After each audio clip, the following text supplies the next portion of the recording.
True Crime Never Sleeps podcast. I'm your host, Larry Lease, and on today's episode, into a special edition of Murder Monday on a Tuesday, we're diving into the little-known Brighton Trunk Murders. In 1934, several trunks were discovered containing human remains. Who were the women, and would the killer ever be caught? Brighton has had its fair share of media publicity for many reasons. It's a small seaside town. It's home to quaint alleys, antique shops, and wild nightlife. The large proportion of LGBTQ members means that it is the pride day to attend. Brighton also has a darker side. It was the backdrop to Graham Greene's book, Brighton Rock, a gritty murder set in the 1930s. It was also the host of many mods and rocker battles. One of the incidents it's most famous for is the first location of the trunk killer, which the media dubbed the Brighton Trunk Murders. June 6, 1934 was a sunny day. The home football team Brighton and Hove took on local rivals Crystal Palace. A person walked into the railway station in Brighton and deposited a wooden trunk with the luggage department. 2 weeks later, the luggage supervisor, William Joseph, was disturbed by work's strange and unpleasant smell. He located that smell coming from a wooden trunk. Calling the police, Chief Inspector Donaldson was quick to arrive and open the trunk. Wrapped in brown paper was the torso of a woman. The detective guessed that the woman looked approximately 40 years old. Shortly after this, on June 17th, in King's Cross Station, another trunk had started to smell. Again, the police were called and the trunk opened. Inside this trunk were two legs and feet, wrapped identically to the torso.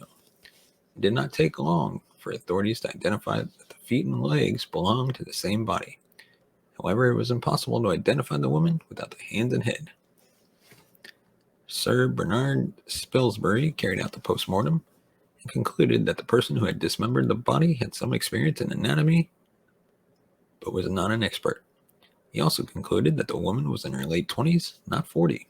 She was 5 months pregnant when she was killed and had died shortly before June 6th. Examination of her skin made him conclude that she was from a middle-class society. The media named the woman Pretty Feet after an elegant dancer's feet. Police identified Dr. Edward Messiah as a possible suspect for the murder. He was an abortionist of a varied reputation.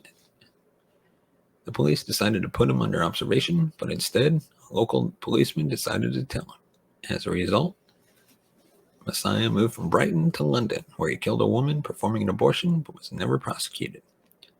He was also never formally identified as a suspect in the murder of Pretty Feet.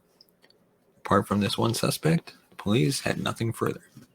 Instead, they asked the public for help to identify the woman, asking friends to come forward if their friends were missing. They were especially keen to speak to people who may have seen the man who deposited the trunk. A third trunk would be found 1 month after King's Cross. This time, though, it had been left in a local flat. A painter had smelled something strange in one of the flats he was working near and contacted the police. Once again, the police responded. It was unclear why they put the property under observation for 48 hours before entering. When they finally broke into the flat, they found the smell coming from a black trunk. Was this the head and the hands of the victim to help identify her? This was the body of a third woman, completely unrelated to the first. This woman's body was complete, and she had been beaten around the head. The police looked into the tenant of the flat and found it registered to 26-year-old Tony Mancini. However, Mancini was nowhere to be found. On July 18th, he was apprehended in London and brought back to Brighton for questioning. Then the police discovered that Mancini was the alias for Cecil Lewis England, a low-level criminal. He had come up on the police radar after the first trunk was found, but it was discovered that he could not have dropped both trunks off, so he was released. The woman's body was identified as 44-year-old Violet Kay. She had been the girlfriend of Mancini and was a known prostitute. On May 10th, 1934, Mancini worked as a security guard at the Skylark Cafe on the seafront. Kay had been intoxicated when she stormed into the cafe and accused Mancini of having an affair with a teenage waitress. Kay was never seen alive again. Mancini decided to come clean. He said he had returned to 44 Park Crescent to find Kay dead on the bed. The area was high class, and Kay had been making a good career as a prostitute.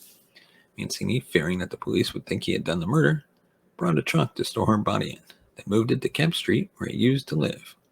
Then he fled to London. The authorities were not convinced and charged Mancini with the murder of Violet Kay. There was nothing to tie him to the first trunk murder, though. In December 1934, the case came to trial.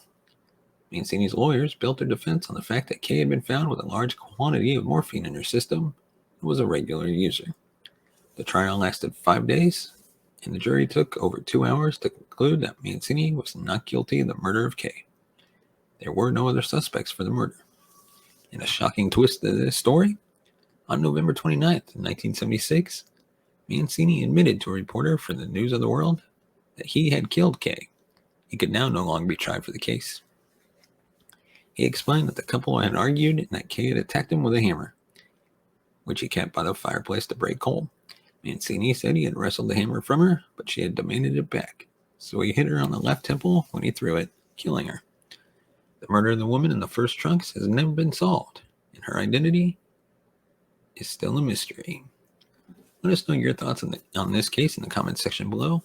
As always, find us on Facebook and Twitter. Subscribe to the channel.